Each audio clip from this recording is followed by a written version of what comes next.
안녕하세요. 올해로 결혼 10년 차인 여자입니다. 저는 결혼 10주년이 되는 달인 9월에 이혼 소송을 했고 승소했습니다.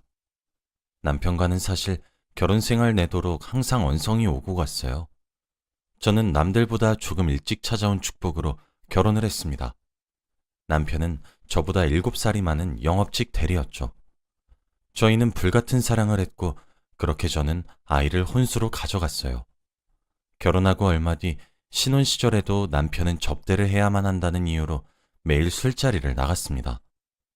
저는 아들이 2명이나 있는데 첫째를 출산한 순간은 술을 마신다고 연락이 안 되어서 다음 날에 병원으로 왔었고, 둘째를 출산한 순간은 술을 마시다가 술에 취해 비틀거리며 병원에 왔죠. 정말 많이 싸웠습니다. 술 좀 줄여달라고요. 그때까지만 해도 남편이 아무래도 영업직이라 접대가 필수라는 말을 철석같이 믿었거든요. 첫째가 4살이 되던 해에 접대하러 갔었던 술집들이 전부 평범한 술집이 아니라는 사실을 알게 되었습니다. 그때 딱 한 번 제게 걸렸어요. 영수증이 남편의 겉옷 주머니에서 나왔거든요. 저흰 남편의 외벌이로 먹고 살아서 제가 생활비를 받아서 썼었고, 각종 공과금이나 연말정산 등 경제권은 남편이 다 가지고 있어서 몰랐었습니다. 접대를 하는 것은 알았지만 2차까지 갔단 사실은 그해 처음 알게 되었죠. 이혼을 한 해 만회하며 이혼 직전까지 갔지만 무릎을 꿇으며 내가 잠시 미쳤었다. 정말 실수였다. 하지만 영업을 하다 보면 정말 어쩔 수 없는 경우가 있었는데 그런 경우가 이번이 처음이었다. 2번 다시 이러면 군말 없이 이혼을 해주겠다고 하면서 싹싹 비는 남편을 보고 그래, 한 번 정도는 이런 경험이 있을 수 있겠지 라고 스스로를 추스렸고 정말 힘겹게 용서를 했어요. 저는 영업을 떠나 돈을 적게 벌어도 좋으니 건전하게 일을 할 수 있는 곳으로 이직하기를 권유했습니다. 남편은 그런 제 권유에 네가 돈을 안 벌어봐서 그렇다며 이직하는 것은 어디 쉬울 것 같냐고 하면서 거절을 했죠. 이혼 얘기가 오고 간 며칠 정도는 신혼 때보다 더 일찍 집에 귀가하고 술도 어느 정도로 조절해서 만취해서 들어오는 일도 없었습니다. 그런데 딱 한 달 가더군요. 그 뒤부터는 다시 원래대로 돌아갔습니다. 매번 늦은 새벽에 집으로 들어오긴 일쑤고 어쩔 땐 외박까지 하기 시작했거든요. 남편이 제게 걸렸었던 전적과 성격, 그리고 직업상 필수적인 접대까지. 저는 심증은 항상 가지고 있었지만 물증은 늘 없더군요. 매일 늦게 오고 가니 아들들은 아빠에 대해 애착관계가 형성되지 않았어요. 그렇게 남편과 몇 년 동안 싸웠습니다. 쌍욕을 내뱉고 물건을 집어 던지면서 몸싸움까지 번진 적도 많았고, 싸우는 소리에 옆집에서 신고를 해서 경찰이 온 적도 있었죠. 그렇게 저는 마음의 문을 서서히 닫게 되었습니다. 저희는 각 방을 쓰기 시작했고 저는 어린 아들들과 한 방에서 잠들었죠. 회사에 간 것인지 퇴근하고 들어오는 건지 알려고 하지도 않았습니다. 연년생인 아이들이 유치원을 갈 수 있는 나이가 되었을 때 평일 아르바이트를 시작했어요. 마트에서 계산을 해주는 캐셔로 일을 했죠.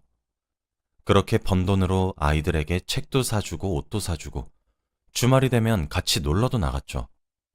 제가 남편을 포기하게 되면서 남편이 주는 생활비는 점점 줄어들어 갔거든요. 치졸하다 생각했습니다. 이혼하고 싶다는 생각이 하루에 수십 번 들었죠. 저런 놈도 아빠라고 어쩌다 일찍 집으로 들어오는 아빠에게 인사하고 칭찬을 받으려는 아들의 모습을 보고 있으니 차마 이혼을 선택하지 못하겠더군요. 저희에겐 늘 관심이 없었고 대화도 점점 줄어들었지만 아이들에겐 그래도 최소한의 아빠의 역할을 하려고 하는 그 모습을 보면서 참았습니다.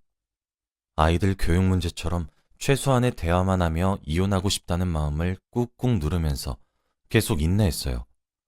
그런데 제가 이혼을 한 이유는 몇 달 전 받은 전화 한 통 때문이었습니다. 저는 그날도 어김없이 아들과 저녁을 함께 먹고 함께 앉아 아이들과 TV를 보고 있었어요. 남편은 그날 아이들에게 치킨을 사오겠다고 약속했던 날이었습니다. 아이들은 그래서 아빠를 목이 빠지도록 기다리며 제게 보채기 시작했죠. 그땐 저녁 8시였어요. 전화를 걸어보니 알았으니 그만 전화하라고 썽을 내더라고요. 그러고 전화를 뚝 끊었습니다. 주위가 시끄러운 걸 보니 또 술집이구나. 네가 그럼 그렇지 싶은 심정이었죠. 밤 10시가 되자 아이들을 재우기 시작했습니다. 아이들에겐 아빠 회사가 너무 바빠 오늘은 안 될 것 같다고 미안하다고 전해달라고 말했다고 거짓말을 해가면서요. 아이들을 방에다 눕혀서 재우고 불 꺼진 거실로 나와 시계를 보니 자정이었어요. 그날따라 서운해하던 아이들의 표정이 마음에 걸렸습니다. 어쩔 수 없다는 말에 꾹 참는 듯한 표정들을 보니 정말 마음이 아팠어요. 해도 너무한다 싶었죠. 그래서 평소라면 아이들과 함께 잠을 청했겠지만 그날따라 남편을 기다렸다 얘기를 좀 해야겠다 싶더라고요. 그런 것이 바로 여자의 직감이라고 하나 봐요. 저는 남편에게 빨리 집으로 오라고 메시지를 보냈어요. 읽지도 않더라고요. 전화도 계속 걸었죠. 그것도 1시간 정도 하니까 지치더라고요. 그런데 새벽 2시 반 정도쯤 제게 전화가 한 통 걸려왔습니다. 남편으로부터요. 저는 전화를 바로 받았고 여보세요? 당신 지금 나랑 뭐 하자는 거야? 라고 소리를 질렀어요. 그런데 아무런 대꾸가 없는 거예요. 대화 소리만 들려왔죠. 전 그 대화를 듣는 순간 발밑이 꺼지는 것만 같았어요. 집에선 무뚝뚝하고 말도 많이 하지 않는 남편이었는데 난생 처음 들어보는 다정한 목소리로 상대방에게 말을 하더라고요. 함께 있는 남자에게 말이죠. 상황을 들어보니 서로가 달콤한 말을 나누다가 옆에 놓여져 있던 남편의 휴대폰을 실수로 만졌나 봐요. 부재중 전화 알림이 눌려져서 제게 바로 전화가 온 듯했죠. 차라리 여성과 2차를 간 거였다면 그나마 제가 덜 절망적이고 비참하지 않았을까요? 믿기지가 않았습니다. 짧은 대화 후 이어진 소리들은 외면하지 말고 진실을 받아들이라며 증명을 해주는 듯했어요. 전화기를 놓치고 저는 화장실로 달려가서 아까 먹은 저녁들을 그대로 개워냈습니다. 치밀어 오르는 배신감에 눈물이 절로 나더군요. 사실 심증은 항상 가지고 있었어요. 그런데 직접 제 두기로 진실을 들으니 무너지는 것만 같더군요. 입을 씻고 거실로 돌아가 전화기를 주었죠. 듣기에도 망측한 소리들은 여전히 들렸습니다. 그렇게 저는 전화를 끊었어요. 다행히도 제 휴대폰은 통화를 하게 되면 자동으로 녹음이 되었습니다. 혹시나 싶어 찾아보았더니 정말 깨끗하게 잘 녹음이 되어 있더라고요. 그날 저는 뜬 눈으로 밤을 지새우며 이혼을 결심하게 되었습니다. 남편은 그날 새벽 6시에 집으로 들어왔어요. 거실에 앉아있는 저를 보며 흠칫하더군요. 이 시간에 안 자고 당신 거기 앉아서 뭐해? 라는 남편의 물음에 저는 이혼하자 라고 말했어요. 저는 처음 영수증을 발견한 이후로 제가 이혼 요구를 한 적은 단 한 번도 없었어요.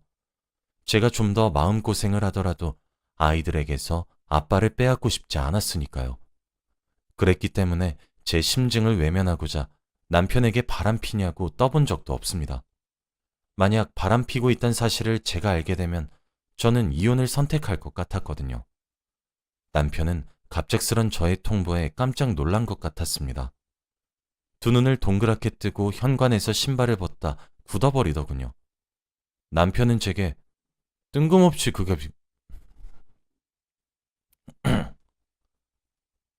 뜬금없게 갑자기 그게 무슨 소리야? 왜 그래? 라고 한숨을 푹푹 쉬며 말하더군요. 그러면서 나 들어갈게 라며 자리를 피하려고 했어요. 나 진심이야.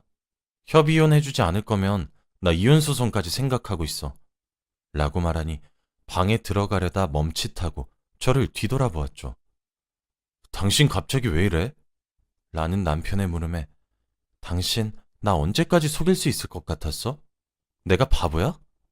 알아도 모른 척 아니겠지, 아닐 거야 하며 마음을 다잡고 사는 거 알고 있으면 걸리지나 말던가 라고 소리쳤습니다. 씩씩대는 제 말에 남편은 동공이 흔들렸고 갑자기 무슨 소리야? 그런 말 할 거면 방으로 들어가 라며 자리를 피하려고 하더군요. 그렇게 그날의 대화는 끝이 났습니다. 저는 다음날 간단히 짐을 싸서 친정의 아이들을 맡긴 이후 저녁에 도장을 찍어 놓은 협의 이혼 신청서를 남편에게 내밀었어요. 이혼 서류야. 도장 찍고 이혼하던가 아님 소송 갈 테니까 알아서 하도록 해. 라고 했더니 남편은 당신 진짜 갑자기 왜 이래?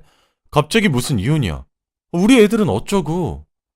저는 그 말에 정말 이성이 끊어진다면 이런 거구나 싶었습니다. 에? 애들이라고 했니? 당신 어쩜 그리 낯짝이 두꺼워? 어쩜 그리 뻔뻔하냔 말이야? 라고 소리를 질렀고 당신이 매일 영업하는 남자니 어쩌니 돈을 벌려면 어쩔 수 없지 않니 어쩌니 하는 그 말이 거짓부렁처럼 들려왔어도 아니겠지 믿었어. 영수증이 나왔던 몇 년 전의 일도 남자라면 한 번쯤 하는 실수일 것이다 라면서 합리화했어.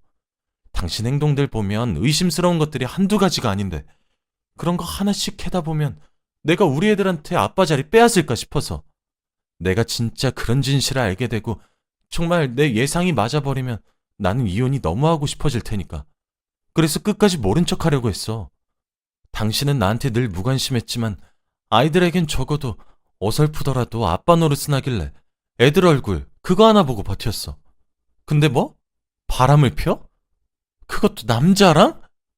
그래놓고 어딜 지금 나한테 큰소리 치면서 적반하장이야. 제가 분노에 몸을 덜덜 떨며 외쳐 쏘아부든 말에 남편은 멍하니 눈만 꿈뻑거렸습니다. 집엔 제가 씩씩대는 소리만 들렸죠. 내가 이딴 더러운 진실을 알면서도 당신이랑 같이 왜 살아야 해?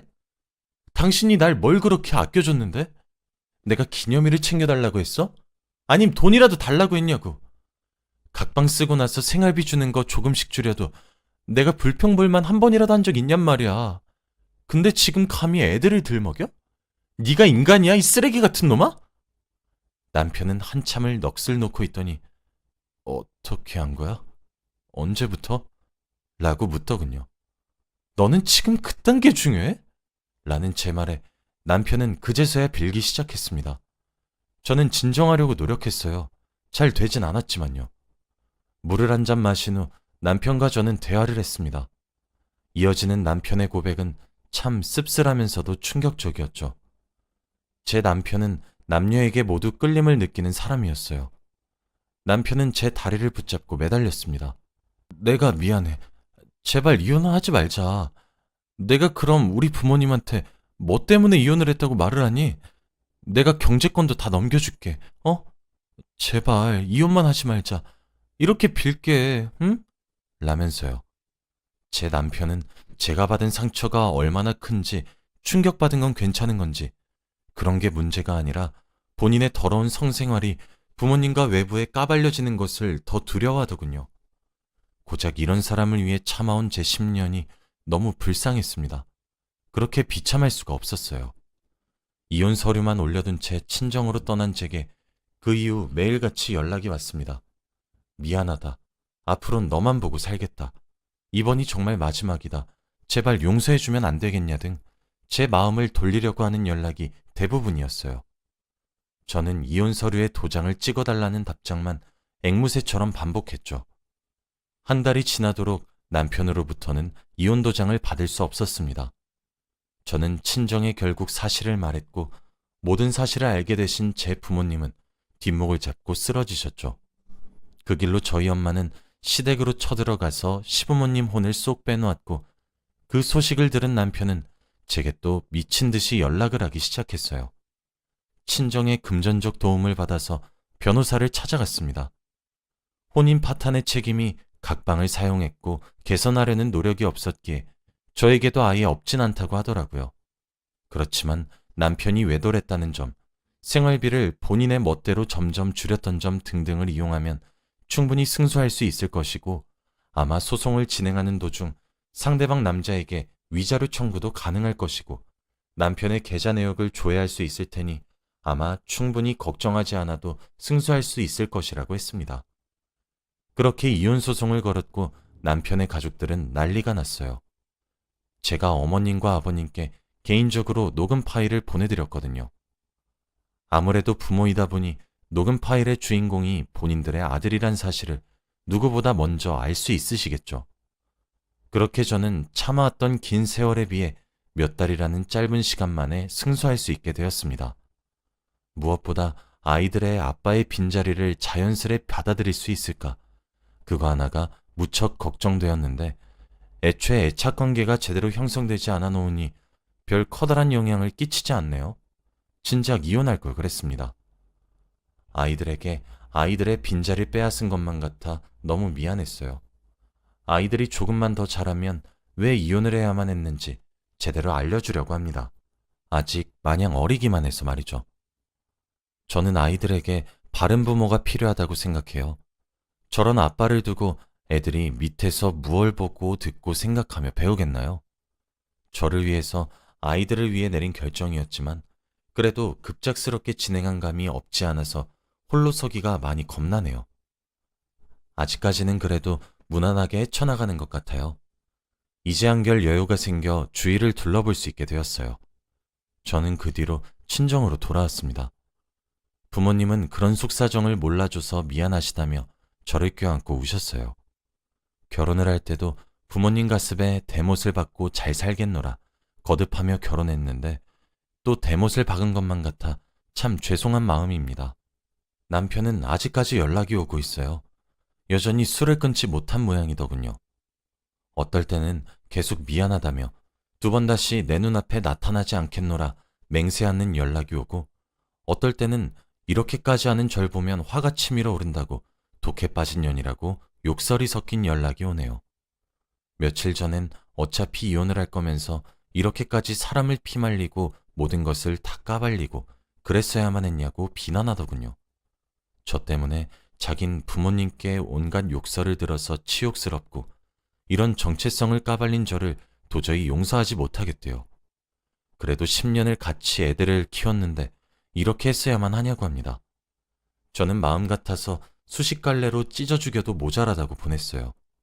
이젠 전 남편이 된 그 사람은 술만 마셨다 하면 이런 식으로 지속적으로 연락이 와서 조만간 이 연락들을 모아서 또 변호사님께 상담을 받으러 가서 접근금지 신청을 여쭤보려고 합니다. 가능하다면 아이들에게까지도 할 수 있는 방법을 알아보려고 해요. 전 남편은 저보고 매정하고 독하다고 욕을 하는데 저는 제 아이들을 위해서 더 독해질 수 있어요.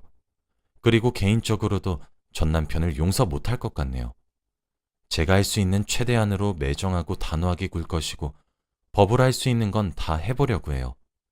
예상보다 위자료도 두둑해서 걱정은 안 됩니다. 혹시 제가 쓴 사연을 들으시고 이혼하고 싶다는 생각이 드시는 분들은 진심으로 아이들에게 이런 배우자가 정말 필요한 존재인지 한번 생각해 보세요. 오히려 그런 배우자를 부모로 둔 것이 더 불행하지 않을지 한 번 더 고민해 보셨으면 좋겠습니다. 아마 아니실 거예요. 오히려 아이들이 받는 상처를 외면하시는 건 아닌지 생각해 보시길 바랍니다. 저는 이혼을 하고 나니 삶이 더 나아졌거든요. 제가 사랑을 듬뿍 주며 키운 제 아이들은 커서 이런 선택을 할 수밖에 없었던 저를 이해해 주리라 믿어요. 다가오는 겨울은 정말 춥다고 하던데 다들 따뜻하게 입으시고 가정에 항상 사랑이 가득하시길 바랄게요. 제 글을 읽어주셔서 정말 감사합니다.